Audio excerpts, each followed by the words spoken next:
What is going on, everybody? It's the France, and we're back again for our Monday Night Raw review for November 18th, 2018. I don't know what that was all about. But we are here for Monday Night Raw, the Fallout show for Raw for Survivor Series. And, of course, I think I said it last night, too. Who else but Stephanie McMahon was going to show up on Monday Night Raw? Not a surprise whatsoever. But the thing is, she was only there for the opening segment, and that was about it. One of the biggest things going on for this episode of Monday Night Raw was the tale of Dean Ambrose versus Seth Rollins, and having Seth Rollins chase after Dean Ambrose for the entire show. That was the biggest thing going in this entire show. And Dean Ambrose got into the head of Seth Rollins. Will not lie about that. Will not lie. Seth Rollins just continued to get irked, but of course, Seth Rollins, not a dummy whatsoever, was able to pretty much fool Dean Ambrose into thinking he was going to leave the building early. And that didn't happen, and I knew it wasn't going to happen. I'm not that dumb. I knew WWE's got to try a little bit better than that, but it was what it was. It was okay, I guess. The fact that we had this story built, Dean Ambrose versus Seth Rollins will be happening at TLC. Seth Rollins cannot wait to get his hands on him there. But if he could have got his hands on it tonight, it would have been just a little bit sweeter for him. Ronda Rousey also was defending her title tonight against Mickie James after she came out and gave this impassionate speech about being a champion. And if you listen to her words, you're like, yeah, that's good. That's exactly what a champion should be. And it was pretty much taking shots at Brock Lesnar too, because Brock Lesnar is not a fighting champion. Brock Lesnar only shows up whenever the hell he feels like it. Brock Lesnar could be hurt, like stub his toe and be like, "Yep, I'm not coming into work today." That's how Brock Lesnar looks and feels to a lot of fans in the WWE universe. So having her come out there and say what she said was definitely a big deal, because she just made everybody realize that, yeah, Brock Lesnar is, we realize that Brock Lesnar is a piece of trash, and she is, when you want to say the female Brock Lesnar, no, she's not, because she actually came out and gave out an open challenge. Other than that, it was Monday Night Raw, but Monday Night Raw started off with Braun Strowman to face Baron Corbin in a TLC match at TLC this coming December. Survivor Series, I held up my end of the bargain. Now it's time for you to hold up your end. I want a match with this slime ball. Oh, stop it. You can't be serious. Sharon, listen, I did make you a promise, Braun, and my word is my bond. So, therefore, at TLC, Baron Corbin, you will get these hands. That's one way to put it. But Baron, listen, if you can defeat Braun Strowman at TLC, then you will officially become the permanent general manager of Monday Night Raw. Yeah, because we want to see Baron Corbin be the permanent general manager of Monday Night Raw, which I knew wasn't going. This just tells you who's going to win the match at TLC, which we all would see coming anyway. But if you lose, then you will lose all authority. And you will lose, because your boss said I can pick the stipulations. How about my Universal Championship match against Brock Lesnar?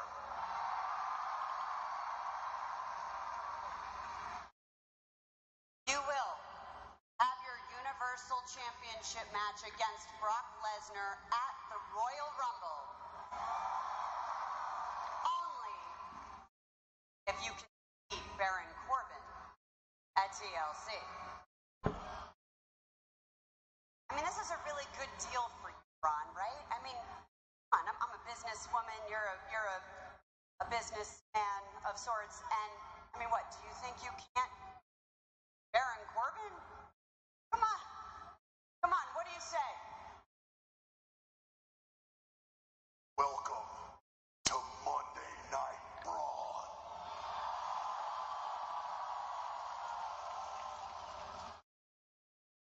Enjoy your time as acting general manager while it lasts.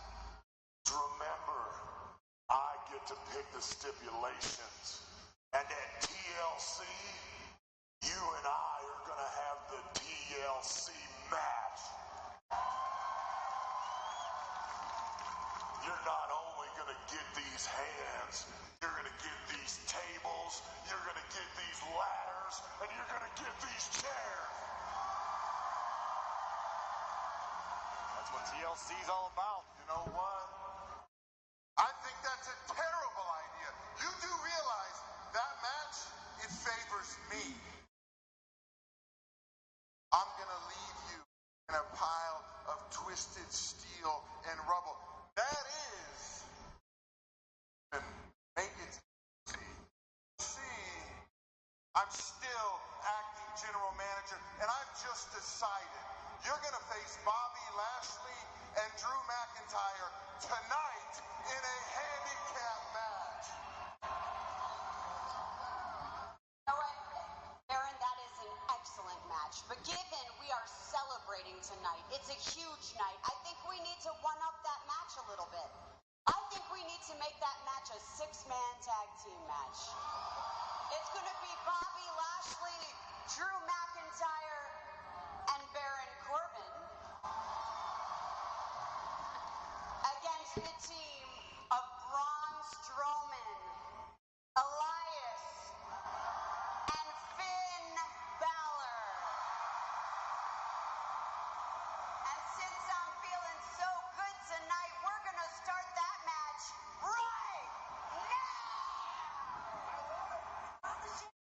So we got Finn Balor, Braun Strowman, Elias versus Baron Corbin, Drew McIntyre, and Bobby Lashley. And during the commercial break, we were told and when we came back from commercial break, this was an elimination match. This is a Survivor Series hangover, 3v3 elimination match. Balor and Elias were eliminated quite quick, and then Braun Strowman pretty much looks like he's about ready to eliminate Baron Corbin. Chair shot to the back of his back by Drew McIntyre, which technically eliminated Drew.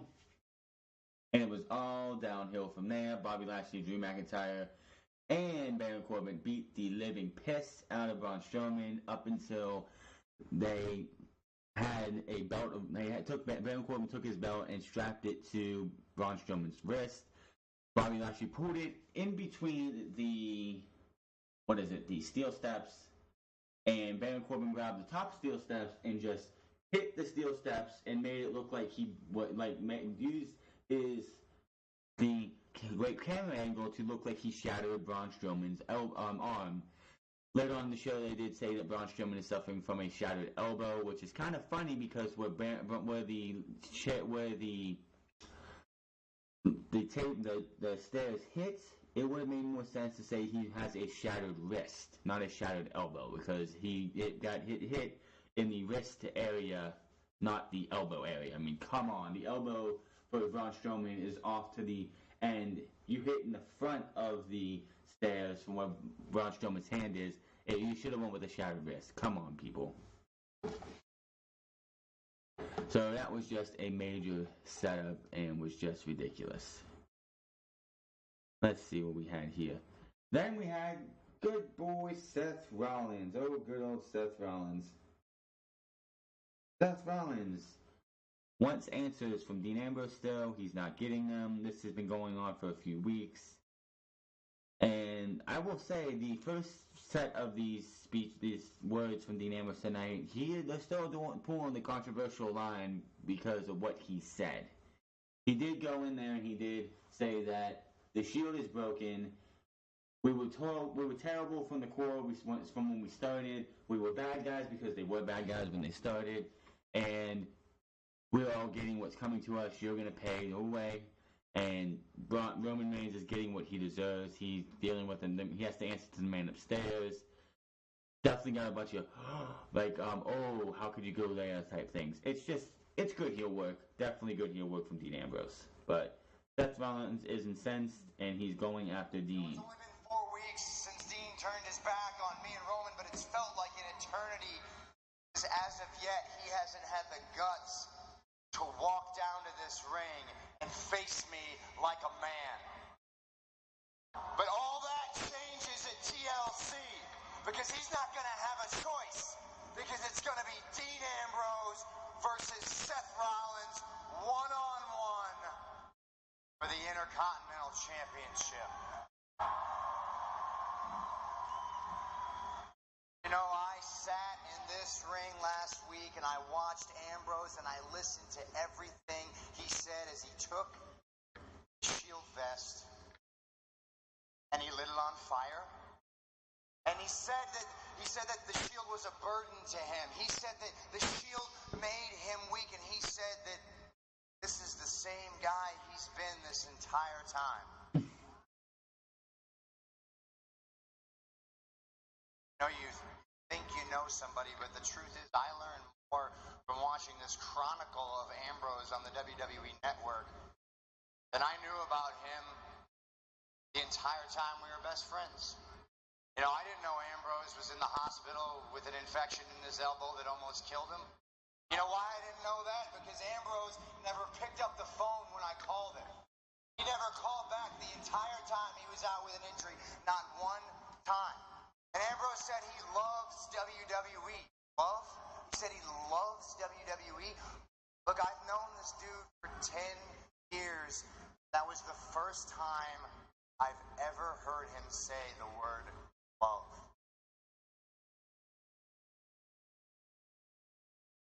I gotta be honest with you guys, I didn't know that he was capable of love. He said he loves WWE because it's just two guys in this ring expressing themselves through highly aggressive physicality. And that's real funny because for the last 4 weeks, Ambrose, all you've been doing is hiding and talking.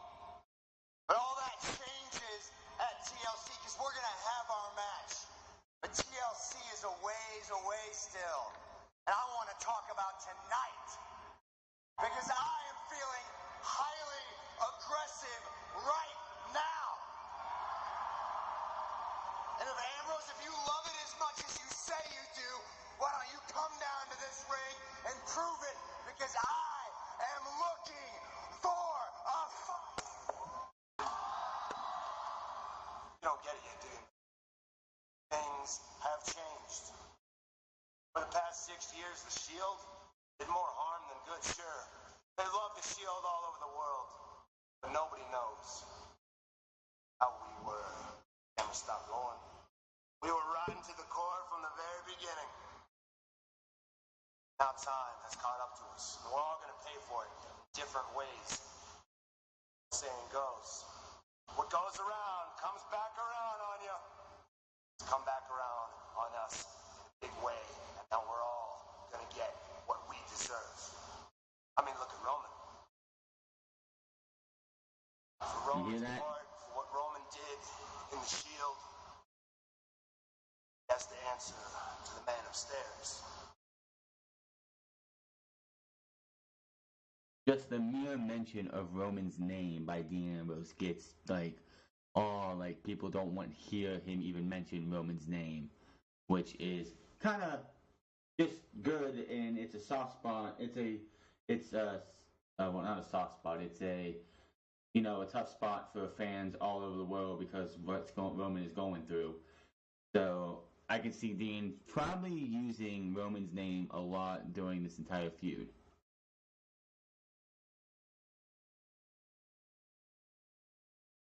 Have to answer to me. You want to know why? You want to know what's happening? You want to know what's going on? You want to know what's going to happen next? Here I am. Come find me, and I'll show you. Hey, where did he? So for the rest of the show, mostly for the rest of the show, we see Seth Rollins going from place to place trying to find Dean Ambrose. And Dean Ambrose just keeps avoiding him. He keeps on moving. So that happened at least 3 or 4 times. There was a time where Charlie Caruso looked like she was trying to bring in, I believe it was Baron Corbin, and they have that monitor behind them that hardly ever gets used. It just shows the Raw or SmackDown logo. And Dean Ambrose showed up on there and told her to tell him to find me at this place where the Shield used to call home, which is the dark basement of any arena. Seth goes there eventually, and Dean isn't there, but he looks back and it says "Burn it down" on the wall, on the door. One of the things that WWE is kind of pissing me off was the fact that, yes, we know Renee Young is married to Dean Ambrose. She is his wife. But you have, every single time you have Corey Graves and Michael Cole just harping on her to give them information of why Dean Ambrose is doing this. And it's just ridiculous. Why if Dean Ambrose has kept this to himself for as long as he has, do you really think he's going to tell his wife? Do you really think he's going to actually let his wife in on why he is doing this? No. Just makes no sense why people have got to sit there and do, like why they have to sit there and be like, well, Renee, you obviously know what's going on. You're married to the guy. You know this and that. It's like, she doesn't, and they just keep going to her. It's ridiculous. Sasha Banks and Bayley versus Nia Jax and Tamina. Nia Jax and Tamina win this one after a Samoan drop by Nia Jax to Bayley for the 1-2-3. Nia Jax and Bayley and Sasha Banks did not get squashed in this match. They did put on a good fight against these two, but WWE thinks that the hot hand for WWE right now is the two Samoans. So they're gonna get the push, while the girls that we want to see get pushed don't just fall by the wayside. Then oh boy, this part just pisses me off more than anything. So, last night, as we all know, Big Show choked Drake Maverick out, and Drake Maverick pissed himself.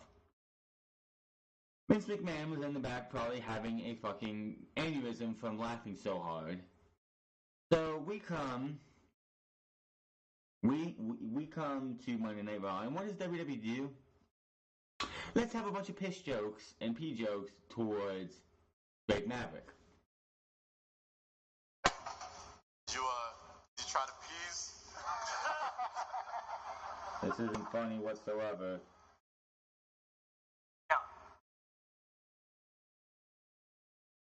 Right? Yeah. Oh, yeah. My kids don't even do that anymore. They're 3 and 5. I know. You should get them adult diapers. I'm pretty sure he can fit in a kid's diaper. Is there something funny? Is there something funny? Well, Chad, is there? Easy. I don't know what you're talking about. Don't get pissed. Really? Think it's all a joke, do you? All a joke on me? Make you laugh? Whoa. Relax. Look.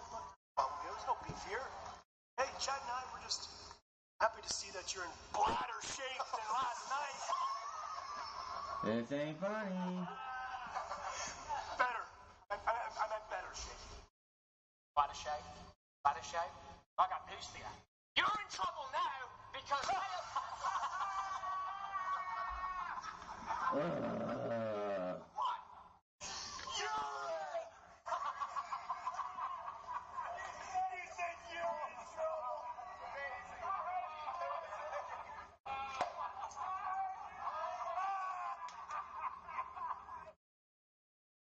Oh my God, why? Why do we have to sit there and deal with this? Why does WWE think that this is funny? None of that was funny whatsoever.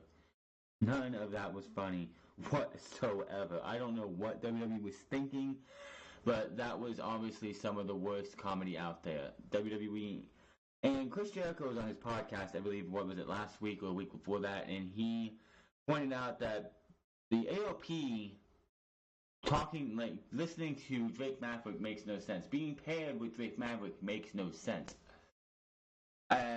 He talked about how these guys were in NXT and they were managed by one of the most legendary managers in all of professional wrestling, Paul Ellering. And this guy, like, Paul Ellering is a grizzled vet. He's been there. He used to manage the Road Warriors to great success. He got these guys to the top in NXT. And on the first night they fired him. It made no sense. I agree. So why would they go from a guy who has 30 years in the business, 30 long years in the business, then go to this guy, Drake Maverick, who was a young guy still? Why would they listen to somebody they could just crush with their hands? It makes no sense. And now, this incident that happened last night, why would the AOP still listen to a guy who pissed his pants and then got made fun of? It makes the AOP look stupid. Absolutely stupid. There is no reason to have the AOP listen to this guy. One tag team making fun of a manager of one tag team to burying one of the best tag teams in WWE. We had the Lucha House Party versus the Revival. Mike Rome was on ring announcing tonight instead of JoJo, and Mike Rome announces this is a Lucha House Rules Party match, which means all three members of the Lucha House Party are eligible for this match. So it was a 3-on-2 handicap match. Guess who won this match? And it does not look good for the Revival. There was a report out, I believe, 2 weeks ago, or back when the AOP won the tag team titles, it was 2 weeks ago, that the AOP won the tag team titles for the simple fact is WWE wants to build a feud between the Revival and the AOP. Well, both of those tag teams just got embarrassed tonight, so you're showing a hell of a reason to build to that match. You had Lucha House Party use a piñata to distract one of the best tag teams in WWE history if you would actually give them a fucking chance. So what do we get? We get the Lucha House Party going over the Revival again. When the Lucha House Party made their debut on Raw and they beat the Revival, I was fine with it because it was a clean win and it was just something to get the Lucha House Party started. This was bullshit. This was absolutely ridiculous. Why you have one of the best tag teams in WWE, the best underutilized team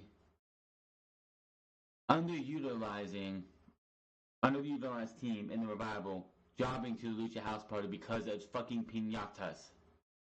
Give me a break. This was just an embarrassment.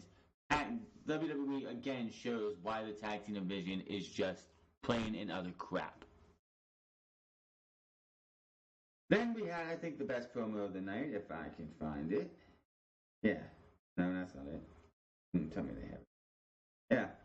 Ronda Rousey comes out and cuts an passionate promo about last night and demands a challenger from Monday Night Raw. At TLC, I'm going to defend my title against Nia Jax. Don't remind us.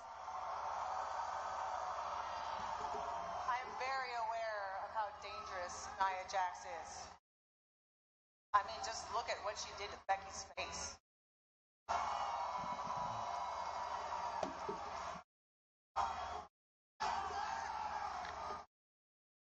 But at TLC, I am going to tap out Nia Jax. And win, lose, or draw, and it's going to be a win. After I'm done with Nia, the next chapter of Ronda Rousey versus Charlotte Flair is going to be written. The only way I can see that happening, the only way it needs to happen is the 4 Horsewomen versus the 4 Horsewomen match that WWE still wants to do. I do not want to see Charlotte versus Ronda Rousey at WrestleMania. That's reserved for Becky Lynch. I don't want to see a triple threat match. I don't want to see anything. I want to see Becky versus Ronda Rousey at WrestleMania because we did not get it last night. It's the story between Charlotte and Becky Lynch and Ronda Rousey will happen in due time, but not now. Some way, somehow, I'm going to find you, Charlotte Flair, and we're going to finish what we started last night.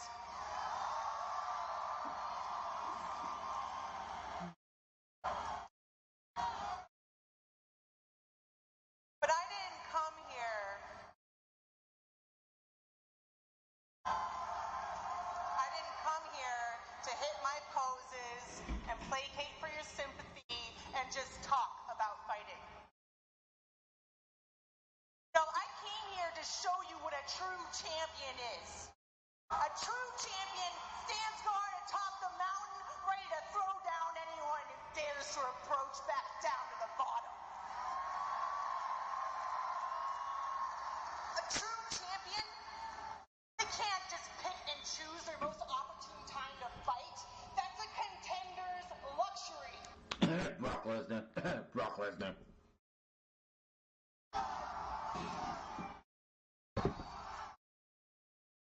A true champion stands guard atop the mountain in sickness or in health. 100% or 1%. You have to be the best in the world on your worst day. A true champion can't be a fair weather fighter. And if you can't defend your position, you step aside. Brock Lesnar. Brock Lesnar. Brock Lesnar.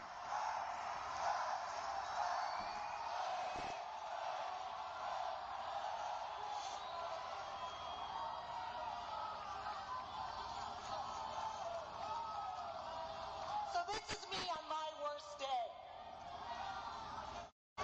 And if anyone knows me, they know I refuse to step aside.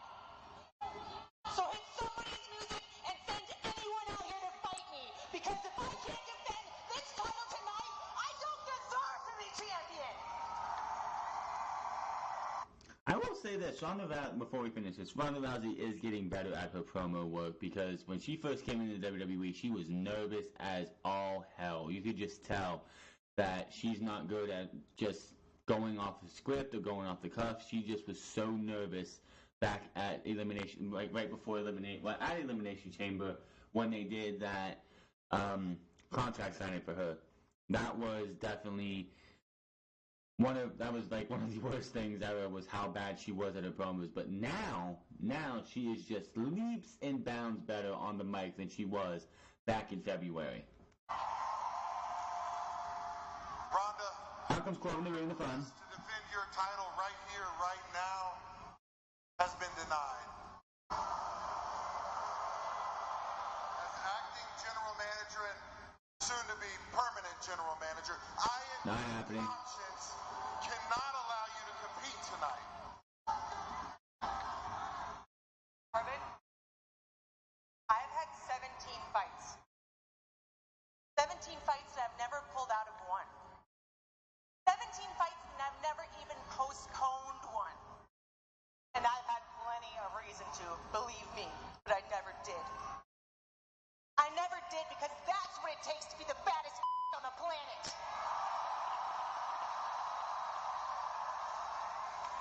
So you go back there and you find me a challenger for my title.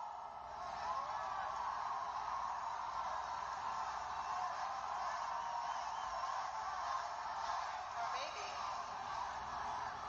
you want a shot at the champ.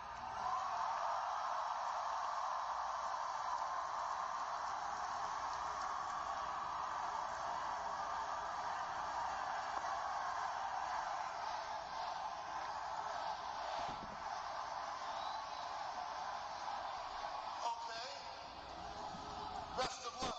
I tried to warn you, but if you're so adamant on defending your championship, I'll go back there and find an opponent. But she will be the next Raw Women's Champion. Not on your life, Corbin. So, am I the only one who was so hoping that Baron Corbin would have walked into the ring and got judo flipped and got his arm ripped off by Ronda Rousey? Am I the only person who just wanted to see it happen? Because that would have been great television. That would have made this one of the best, I think, best Raws we've seen in a while with that alone. But no, we didn't get that. Sucks, but WWE isn't going to allow that. Now, the challenger was Mickie James. Oh my goodness, was this just a squash match or what? I do like the fact that she's finally given a name to her twisting Samoan drop. It's called Piper's Pit, paying homage to Roddy Piper, which is a good thing. So yeah, there was 3 Piper Pits, and then we get a armbar for the tap out, and Ronda Rousey is still your Raw Women's Champion. She's not losing that title until WrestleMania. Jackson, she's up on the apron, not on the apron, but on the stage, when Tamina and Nia Jax come out, and I'm thinking, oh, they're just going to beat her down, and we haven't seen that before. But now, Nia Jax, they just stare at her. Nia Jax looks backwards, pulls her fist out, and just, like, blows on it, and then walks away. Just like, I'm face breaker, and I'm going to use this to break your face at TLC without saying it. So, we'll see what happens at TLC, but I expect that to be a squash match. Rude and Gable versus the AOP. This was because of the toilet humor from earlier in the night, and Los Angeles, you disappoint me. Staples Centers, you disappoint me. AOP versus the Rude and Gable were having this match, and all I hear is AOPP, AOPP, AOPP, AOPP. Are you fucking kidding me? That is just absolutely 100% ridiculous. Chad Gable and Bobby Roode pick up the win when Chad Gable rolls up one of the members of the AOP for the 1-2-3.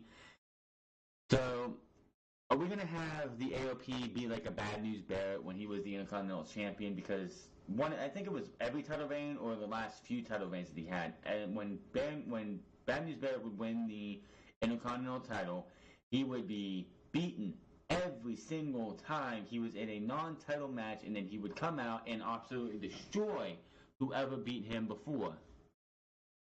So what is the point of having AOP, this, like, again, the Revival and the AOP both embarrassed tonight. Drake Maverick was embarrassed tonight. So AOP are not looking like good tag team champions whatsoever. You're really just destroying any chance for this team to get over by doing this shit. It makes no sense why they do this. Makes no sense. Then we had Ruby Riott versus Natalya. This stems from what's been happening over the last few weeks between these two. But before we get to that, Dean Ambrose did cut another promo later in the night of why the WWE Universe makes him sick.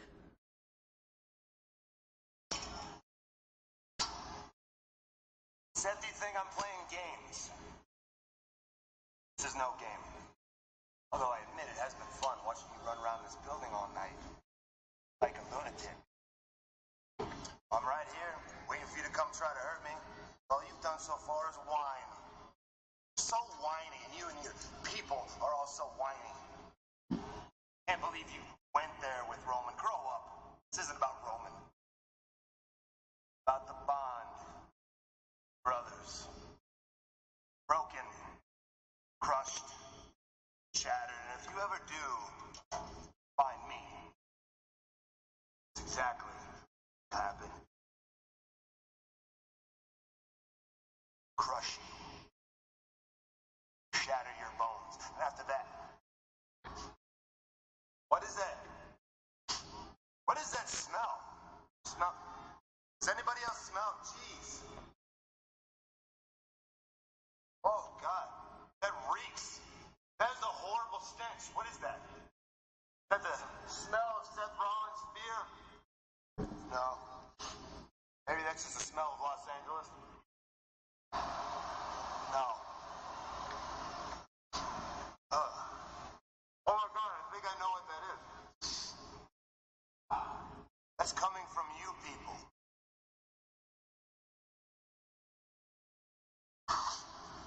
Look, Seth, if you ever do find me, rest assured, there is no explanation. There is no apology. Like I said, I'm just gonna burn it down.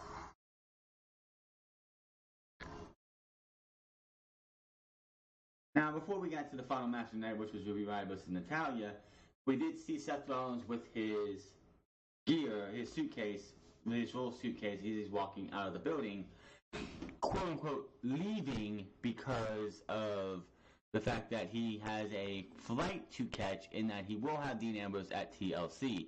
Now, I'm sitting here thinking, I don't buy this. This is WWE. We know how this goes.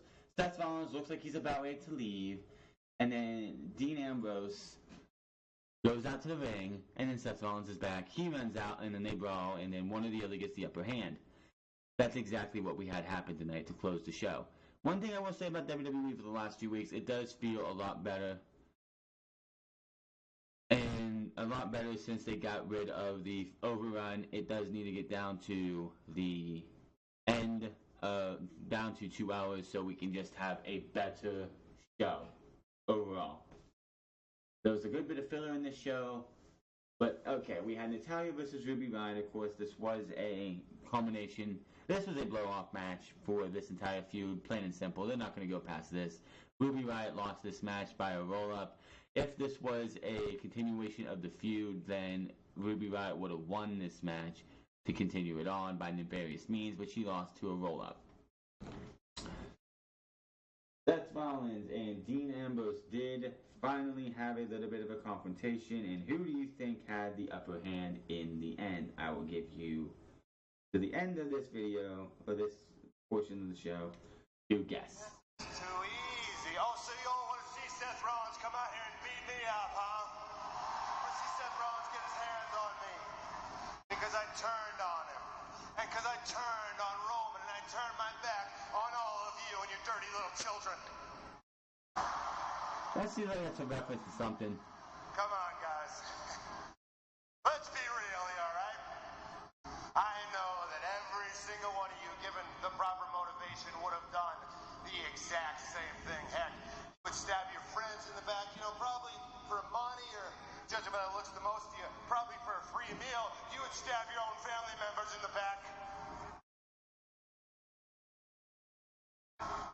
Hey, at least my reasons were justified, all right? I know people like you people. I've been around people like you my whole life, and I am nothing like you crummy people. I don't feel sorry for myself. Have you listened to yourselves lately?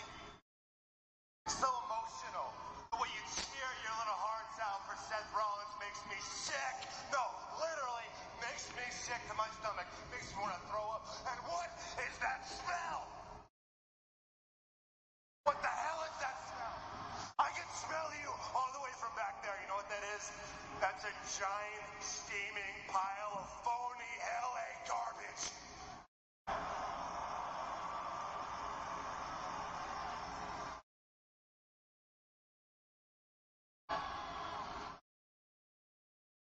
Look, I know you. Oh, wait a minute! I know you people. Rollins left. No, Seth Rollins. Come out here. I know you people didn't come out here expecting to hear someone tell you all about yourselves. Where you going, buddy? Rollins is on his way out. Seth Rollins is here. Okay.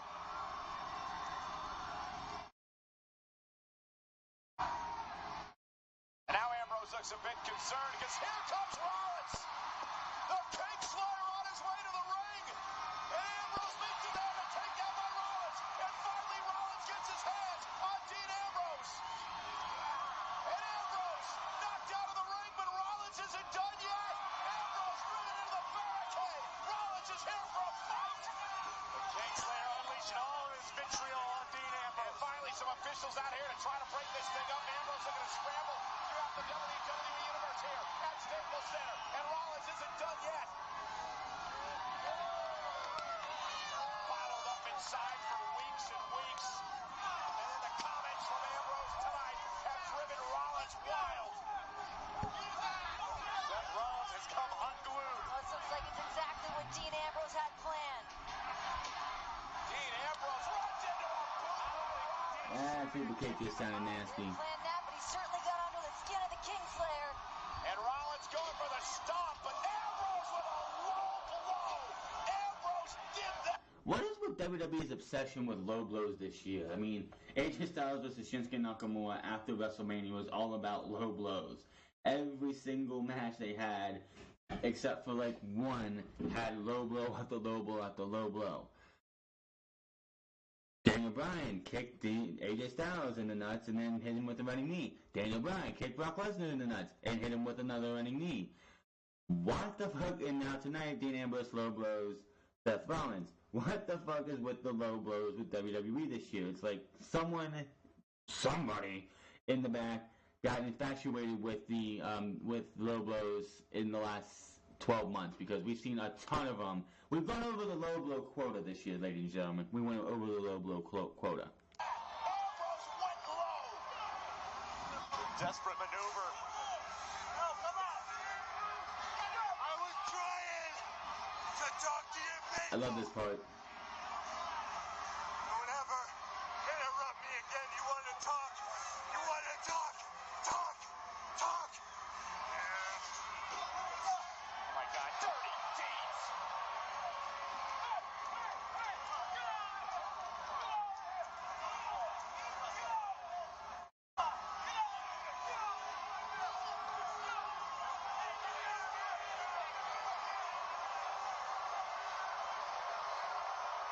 Turns right back around. Oh my God, Dean's not done yet. A second one from Ambrose.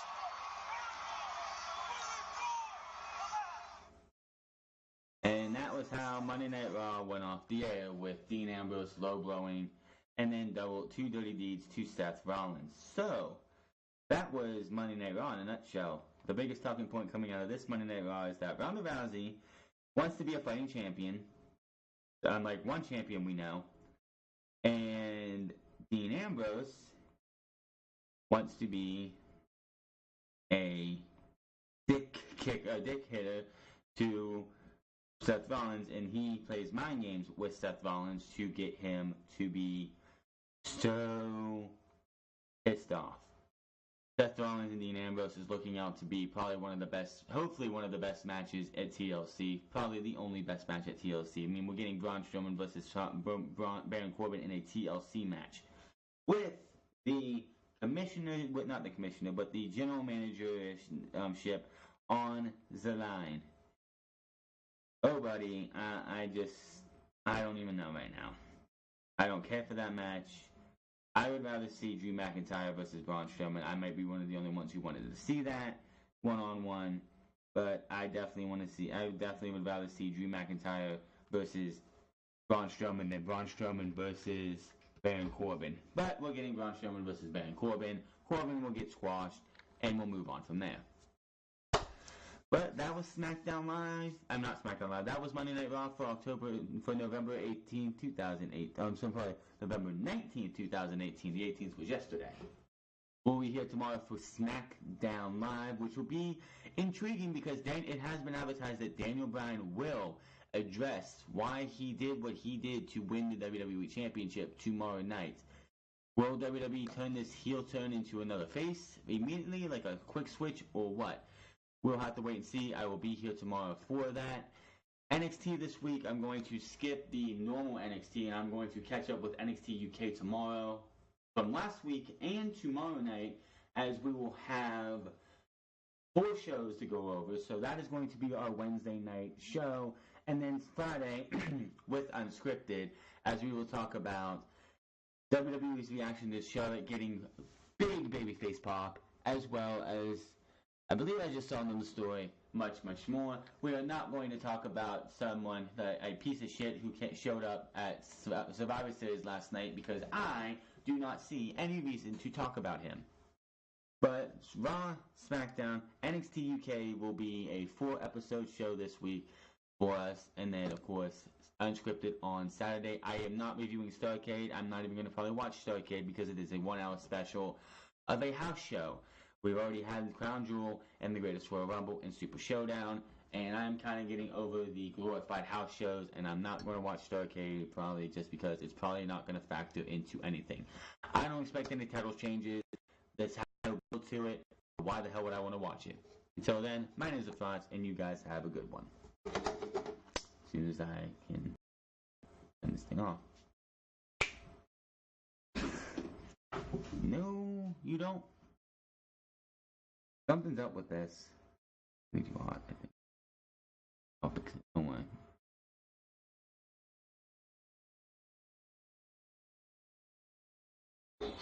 Go into sleep mode. Not supposed to go into sleep mode.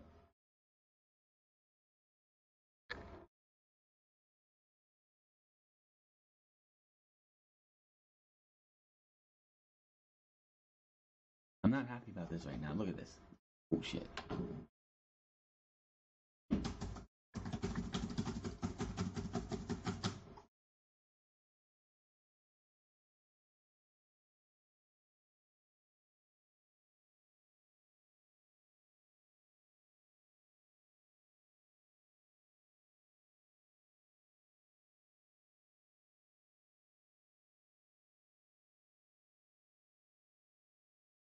I don't know.